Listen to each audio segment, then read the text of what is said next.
Hi there. Chronic fatigue syndrome is an incredibly frustrating and upsetting condition. You have so much that you want to do, but at times, and for some people most of the time, you hardly have the energy to get dressed in the morning. And when you do, it can leave you exhausted for the rest of the day. We all have varying degrees of severity. But even if you only have the mild form of chronic fatigue, those days when you can hardly do anything beyond getting yourself up in the morning are incredibly difficult, especially as depression usually comes along with it. However, the more we resist these kinds of days, perhaps try to push through or tell ourselves we should be able to do more, the worse our symptoms will get. It's a form of denial. In fact, one of the first steps in recovering from chronic fatigue is to recognise that we have this condition and to accept it. From there, you can begin to take the small steps needed to improve your energy and quality of life. But while you are resisting it, it's not possible. I have many strategies for recovery in my Road to Recovery course on Udemy. But in the meantime, what can you do on those really bad days? Those days when you wake up feeling like you haven't slept at all, your body aching, and the day ahead feels like a mountain to climb. Well, first of all, give yourself permission to take the day off and have a duvet day. I know this can be difficult, but it is one of the best things you can do for yourself. If you have people that can support you, this may be the time to call on them. If you have a job, call in sick. You are entitled to because you're not well. Do whatever you can to give yourself at least some free hours so that you can just rest. Now, resting sounds nice, but in fact, as I know too well, it is not that much fun when you have chronic fatigue syndrome. You may have fibromyalgic pain, you may have depression, and it's very difficult to get your mind off all the things you want or feel you should be doing.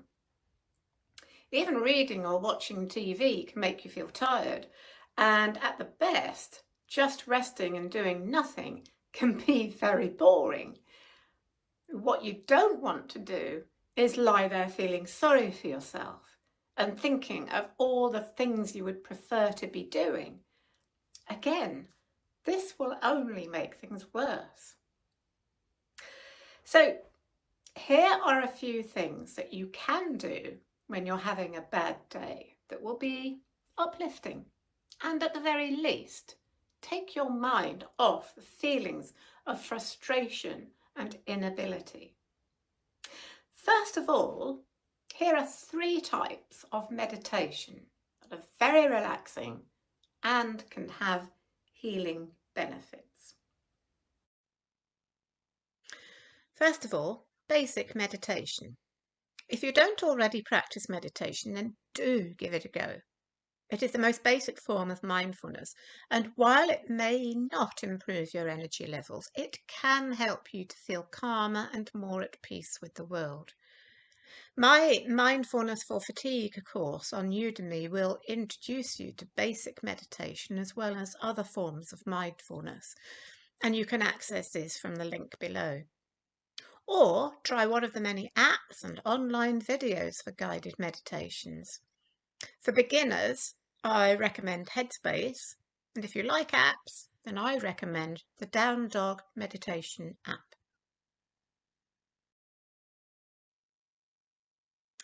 You could also try guided visualizations. These are similar to meditation, but involve a bit more imagination and usually require you to use mental imagery. Again, there are many apps and videos where you can find guided visualizations that can help with healing, raising energy and relaxation, etc.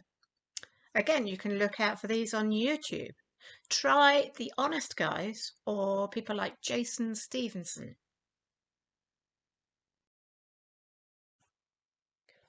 One other form of meditation that is a very good idea for days like this is Yoga Nidra. This is a guided meditation, so again, you do need to find a source online, but there are plenty around. Yoga Nidra is often described as a kind of yogic sleep, though you don't actually go to sleep. And it can actually replace any lost sleep and help you to feel very relaxed, but also refreshed.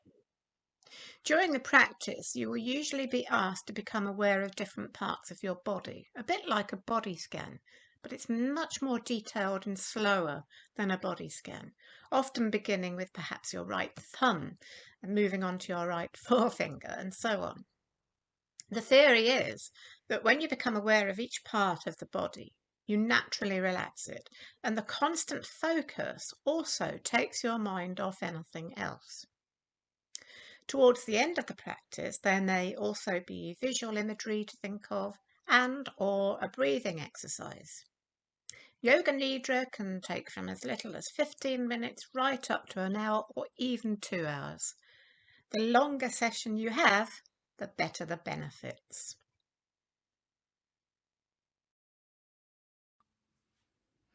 So that's it for the meditation practices. I highly recommend you try any or all of these on a bad day. But if you're still having to rest and feeling bored, then try the following. Listen to audiobooks. Now, I love to read, but I sometimes find it difficult to read for more than a few minutes. And if you are very tired, it can be almost impossible.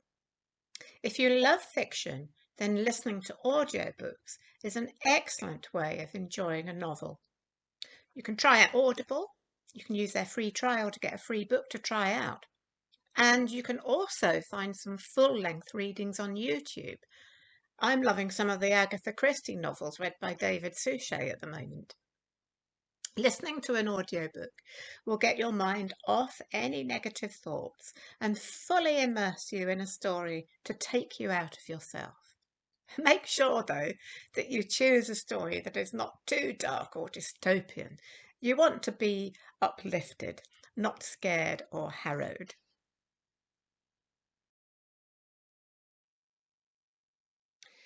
If you prefer a film or a play, then you could stream these on TV. But if you are light sensitive, it could be easier to listen to a play on the radio. See what's scheduled for stations such as Radio 4 and just relax while you listen.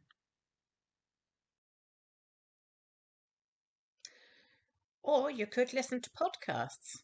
There are podcasts on all kinds of subjects, and I recommend you try and find something really positive and uplifting to listen to. Perhaps something humorous or self-affirming. On bad days, it's probably not a good idea to listen to something about active hobbies because you don't want to end up feeling that you're missing out.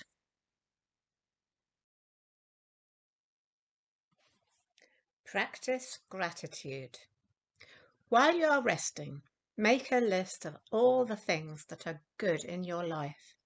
Make this list as long as you possibly can.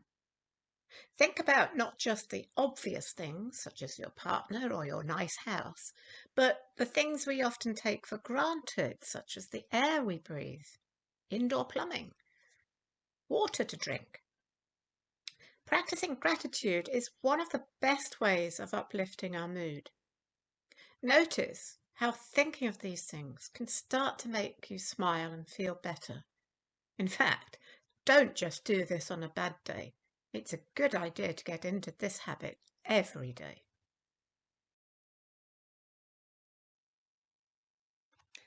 Have a chat with someone who makes you laugh. If you have enough energy to talk, then what about scheduling a phone call or even a visit from a good friend who has positive vibes and usually makes you laugh? Laughter is incredibly healing and can make you feel more energized. If that's not possible, then at least watch or listen to something very funny, like your favourite funny sitcom or film.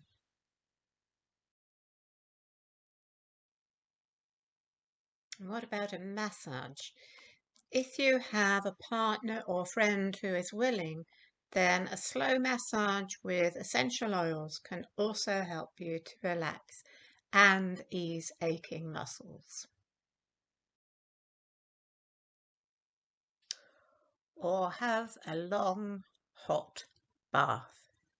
Again, use essential oils such as lavender oil or rosemary oil, both very good for chronic fatigue. Light candles and just lie back and enjoy. The heat of the water can help with aching muscles, and the essential oils will both relax and refresh. So, those are just a few ideas for you to try on your worst chronic fatigue syndrome days. The main idea is to find something uplifting and positive and keep your mind away from feeling sorry for yourself or focusing on your symptoms. If you have any further ideas that work for you, then do feel free to write these in the comments. And if you want to hear further tips and advice about managing and recovering from chronic fatigue syndrome, please hit the subscribe button and have a look at the links in the description below. I hope to see you soon. Bye for now.